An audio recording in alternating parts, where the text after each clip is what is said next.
Hey, I'm back. I know it's been a little minute, but I had to get on today. I am just sick of it. I'm sick of the scams. I have just had people that I love and even people that I don't know that have recently just been dealing with scams, including myself. So I wanted to come on tonight and just talk to you guys only because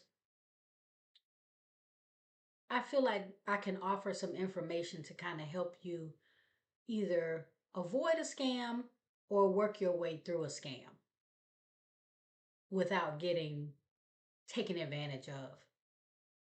So, the first information I want to provide to you is just to let you know scams work off of your emotion.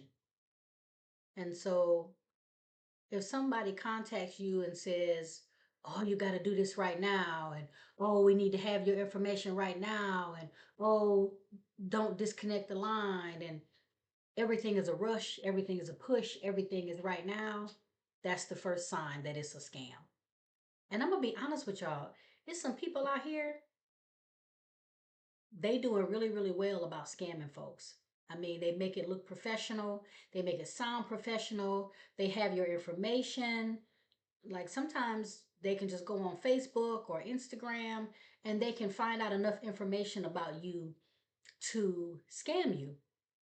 So I want y'all to be really careful about the pertinent information that y'all put online because sometimes people can just go online and get your information and know enough about you to try to scam you. So I'll just give you a little bit of information about how somebody tried to scam me. Got a phone call a couple weeks ago, and y'all know me. Uh, Home Depot is to me what Walmart is to other people. Like they say, you can't go in and just buy one thing. That's me in Home Depot. Like I'm a Home Depot fiend, fanatic. But anyway, so I shop at Home Depot often. So I got this phone call from somebody who says he worked at Home Depot. The phone came up as Home Depot. And he started telling me about how he recently started working there about a year ago and he messed up some sort of transaction. Um, and it shows that I was there and that I bought the stuff, but that the transaction didn't go through. Now, if anybody who know me, y'all know I'm gonna ask a lot of questions when it comes to me spending some money. So anyway, I just say all that to say, listen, when you are dealing with people that you are skeptical about, if you are getting a phone call and it sounds strange, it sounds odd, listen first. Don't be so quick to jump into the emotion and get afraid and say, "Oh, I got to handle this right now." Because what he said to me was, uh, "This is going to have to come off of your credit card. We know that you have a credit card with Home Depot, and we're going to have to recharge it." You ain't fixing to recharge me nothing. Now, if y'all didn't get the money the first time, that ain't on me. But anyway, he started giving me little clues that let me know that this is probably a scam. He started talking about a Home Depot location that I ain't never been to ever. So I know I ain't spent no money at that location. He started asking me information. And that's another way that people get over on these scams is because we volunteer our information. We volunteer, oh, yes, that's my name. Uh, is this the correct spelling of your name? No, let me give you the correct spelling of your name. Or we volunteer our address, or sometimes we volunteer the last four of our social, whatever it is, they listening and they're just soaking up the information that you're giving them. So then they can turn around and add to the scam. So long story short, he kept telling me that, you know, this thing needed to be paid. It was from some things that I had bought at the Covington location. I ain't never been to the Covington location, so I know that was problem number one. Then number two, he started saying, "Oh, well, this needs to be paid today because it's gonna cause a problem. We're gonna have to send it to corporate. Whatever you got to do, sir, send it to corporate." because scammers thrive on fear. They thrive on the fact that you get so emotional and so caught up in what's going on that you're not thinking it through.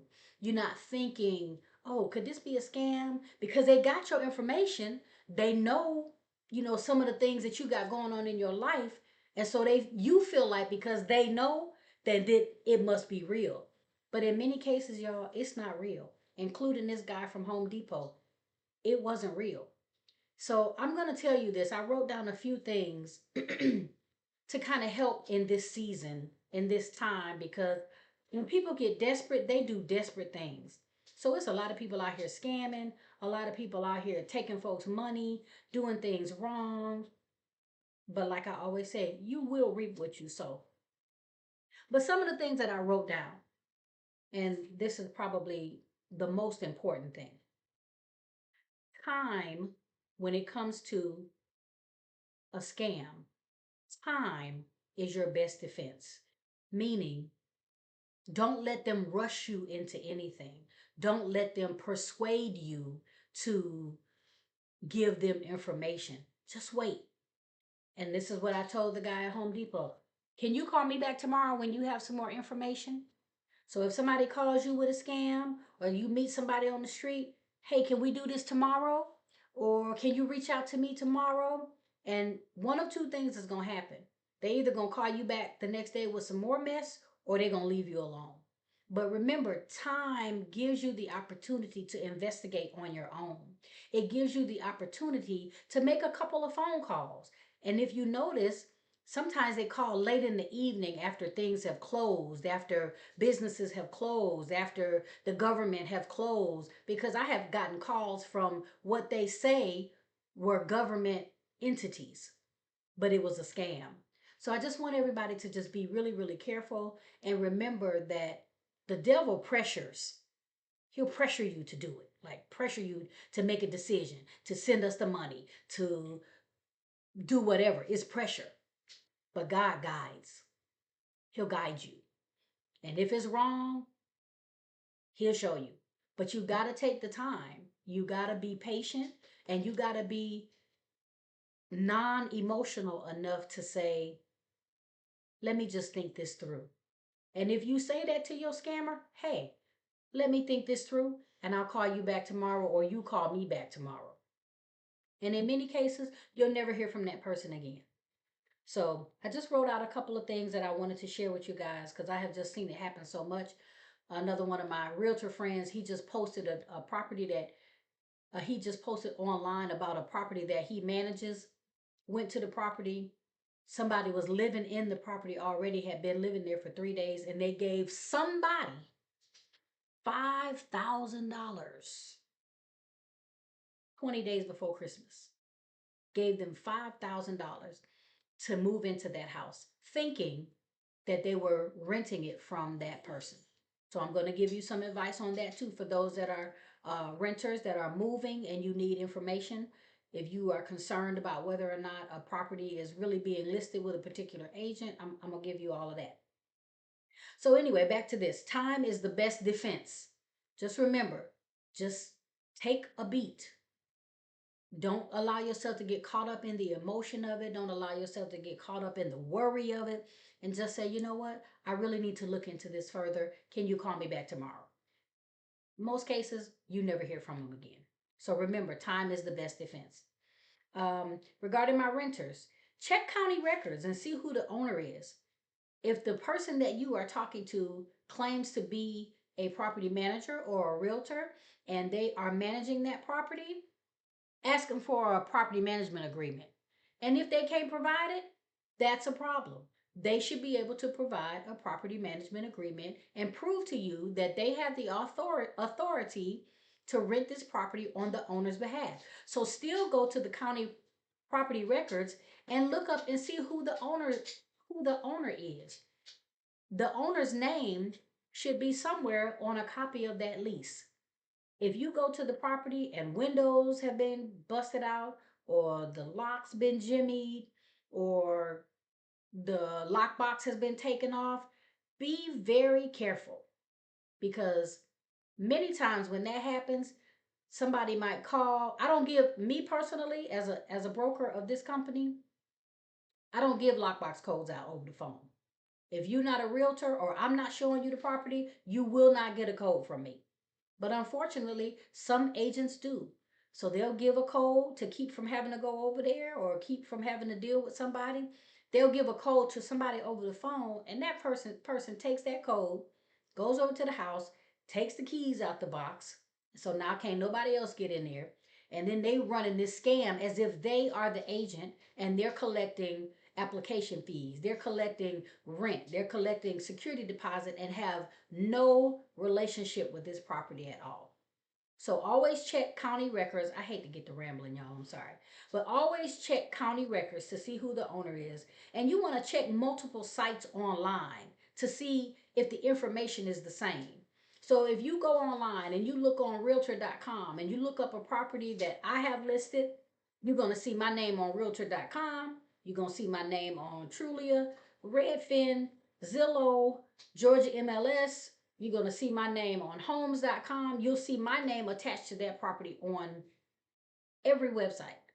But if it's somebody running a scam, in many cases, you're going to see different names, or you might see my name or somebody's name 4 or 5 times, and then a different name. If, let's say, a Craigslist, which I encourage y'all, try not to use Craigslist. Try not to use Facebook Marketplace. I know some people use it for marketing. In many cases, it has become a scam. Okay, I'm back. I'm sorry. The dog was sitting here eating paper. But anyway, so I just say all that to say look for consistency. If you don't see consistency, if they don't give you a verifiable checking account or a verifiable way for you to pay um, your security deposit or your first month's rent, be very wary. Don't do Cash App. Don't do Venmo. Don't do PayPal. Ask questions. If you don't know how to look up county property records, call me. I don't have a problem with doing that. We can make that happen. But I'm trying my best to keep people from getting further scammed. Ask for a copy of the management agreement. I already said that. Check the property for broken doors and windows. I already said that. Ask the neighbors. Go to the neighbors and say, hey, do you know who owns this property? I'm a renter and I'm looking to, rent this property, but I'm a little skeptical about whoever this person is that I'm dealing with in regards to the property. If they're trying to pressure you into giving money or sending them money, hurry up and do this, like you got to have it today or you're going to lose the property and all that kind of stuff, walk away. Walk away. Another thing is the price the same quoted consistently throughout all of the websites. So if you look on realtor.com, if you look on Zillow, if you look on what was the others, Redfin and all those sort of things, is the price the same? But if you come to one website and the price is $200 more or $400 more or $300 less, whatever it is, it shouldn't be a different price. The price should be consistent across the board. So these are things that you can just kind of look at that'll say to you, hey, this might be a scam. Or hey, this person that's representing this property may not actually be authorized to represent it. Again, like I said, I would not recommend you rent from Craigslist, Facebook Marketplace, or any social platform without thorough verification. You know how they do that multi-factor verification, multi-factor authentication when you get ready to log into your checking account or when you get ready to log into your credit card. You do multi-factor authentication. I want you to do the same thing when it comes to spending out money or when it comes to dealing with people that call you over the phone. Do a multi-factor authentication, a multi-factor verification. Get names, get phone numbers, get addresses, get as much information as you can so you can make an informed decision. Be mindful of the personal information that you put online. I can't express that enough. Me being a business owner, a lot of my information is out there, but I'm also very, very aware what's out there. And I know in many cases when someone is trying to scam me, like I ask a lot of questions and I probably get on people's nerves, which is good because I don't want you to call me back. But I'm saying all this to say be careful what you put online. Be careful if people know information about you um, that gives them an upper hand when it comes to scamming you. So I just wanted to share that information with you guys. I mean, this is the season for whatever reason. I guess because it's holidays and folks is broke and they um, are taking advantage of other people. And you know, I hate that. So let's do our best to just try to stay out of that world. Let's remember that time is your very best friend when it comes to a scam. Ask a lot of questions. You will save yourself a lot of heartache and a lot of headache if you just ask questions and don't let them lead you. You lead them. Don't feed them information. If they say, hey, is this Natalie Wortham? Who's speaking? You don't have to answer that question. Hey, we have a misspelling of your name. Can you spell your name? You have what you have on the document is good enough. Just use that. Like, don't volunteer any information. So, y'all stay safe out there. Keep your money in your pocket. Keep your business to yourself, and it will help you to avoid unnecessary scams. There's some crazy folks out there that don't have a problem with taking everything you got if you allow it. So just think it through and remember, like I just said in the very beginning, time is your very best friend. If you start out the conversation with, I need to research this a little bit more, can you reach back out to me on tomorrow? That'll likely kill it. All right, y'all. Love you.